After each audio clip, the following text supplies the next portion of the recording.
Kawinwin channel welcomes you and everyone. Remember to turn on CC subtitles to watch the video. Kênh Hawinwin xin chào quý vị và các bạn.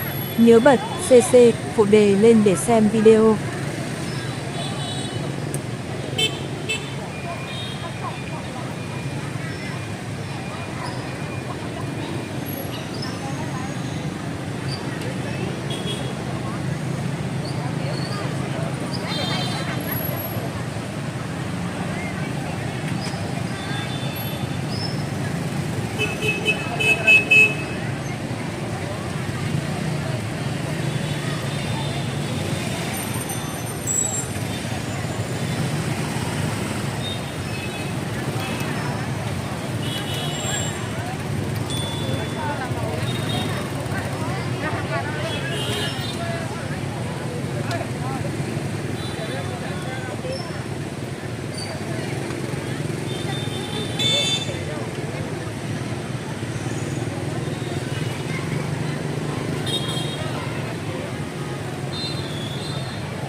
Rồi các bạn ơi, chúng ta sẽ di chuyển ra ngoài sân quảng trường giúp chị nhá.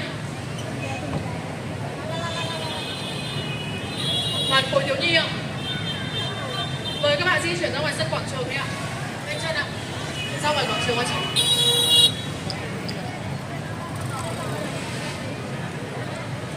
Ra hết ngoài sân quảng trường em ơi. Đi hết ra ngoài.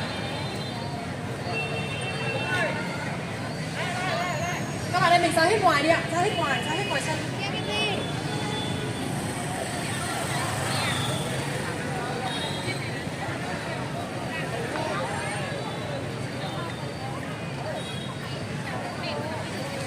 Nhanh chân nào, nhanh chân nào.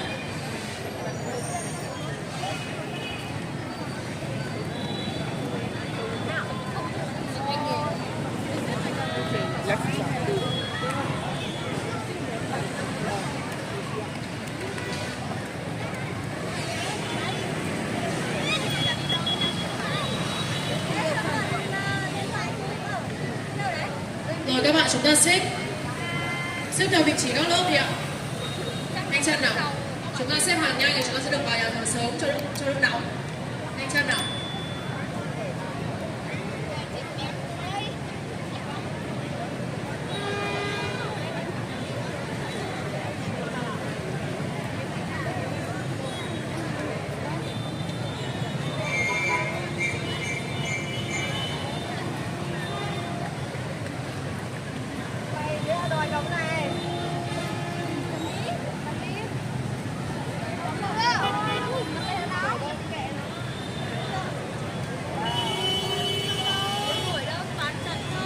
Rồi chúng ta nhanh chóng di chuyển nào. Mời các anh chị huynh trưởng, dự trưởng và các bạn nhé sẽ cũng đứng về lớp mình luôn đi ạ. Để tập hợp các em thiếu nhi nhanh chóng ạ.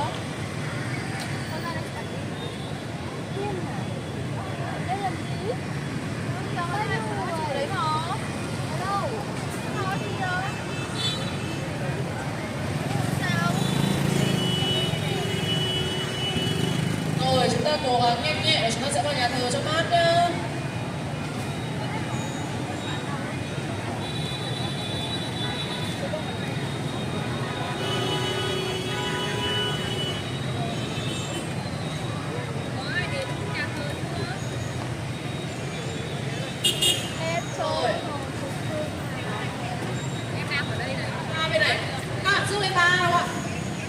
Rồi, đúng rồi, chính xác. Đây, ta lại đây này.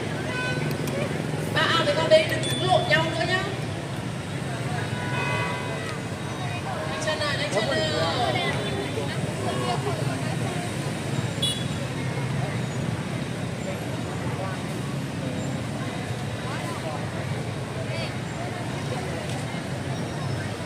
Các bạn ở trong nhà thờ chúng ta nhanh chóng di chuyển ra ngoài đi ạ.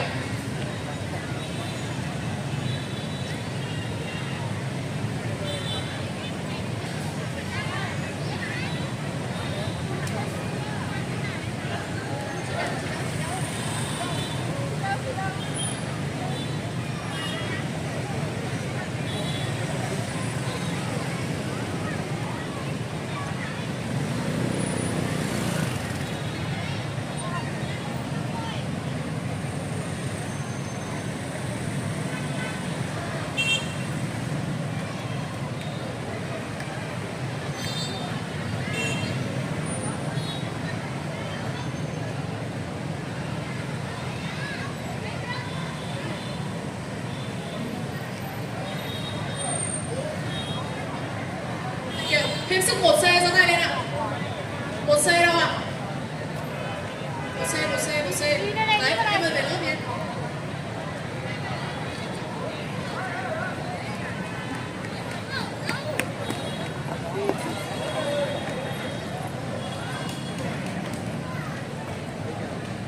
Rồi, chỗ này các bạn đứng lùi lên đi, các bạn đứng xa thế. Rồi, trong nhà thờ còn bạn nào không ạ? Các anh chị lùi hết ra ngoài giúp em nhá.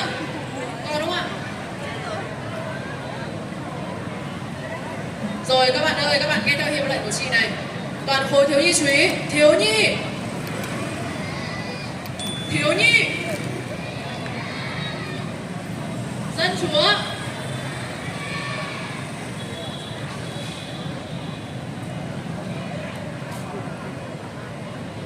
Toàn khối thiếu nhi chú ý.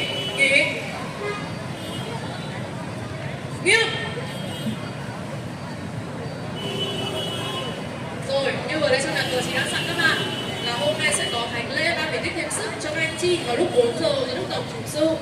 Nên là chúng ta sẽ nhường lại vị trí khoang ở giữa nhà thờ cho các anh chị lãnh bí tích ngồi. Bây giờ chúng ta sẽ ngồi phía hai khoang bên cạnh. Được chưa ạ? Vì số lượng của chúng ta khá là đông và số lượng ghế trong nhà thờ thì khá là hạn chế. Nên là bây giờ chị sẽ di chuyển từng lớp một vào trong nhà thờ để xếp chỗ. Và các bạn vui lòng nghe theo sự hướng dẫn của các anh chị huynh trưởng trong nhà thờ để chúng ta xếp chỗ ngồi.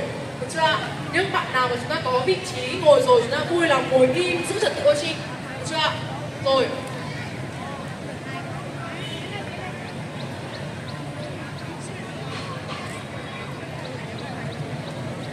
Rồi, mời đồng quản đoan 1 ạ.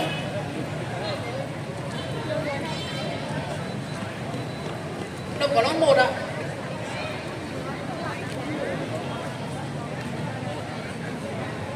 Dương lệ 2A đâu ạ?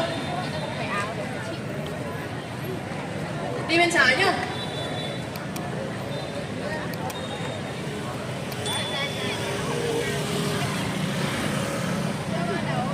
Rồi, chúng ta sẽ di chuyển vào trong đấy và sẽ có các anh chị trong đấy xếp chỗ ngồi cho các bạn. Chúng ta vui lòng nghe theo sự hướng dẫn và chỉ dẫn của các anh chị nhá.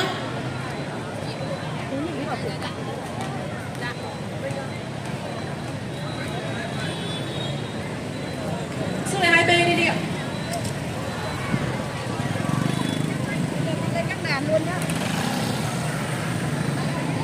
Các bạn chúng ta di chuyển vào nhà thờ, chúng ta không chạy nhảy.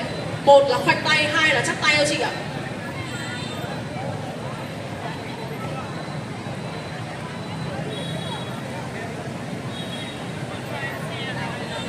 Yeah, I still feel like it's a good day, but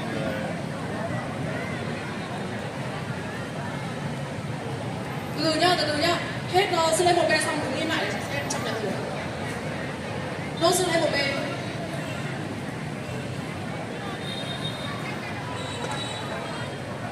Được rồi. Đợi chị một tí nhá.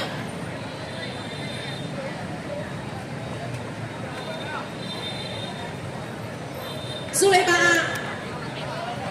3A. Đi phía bên trái nhá.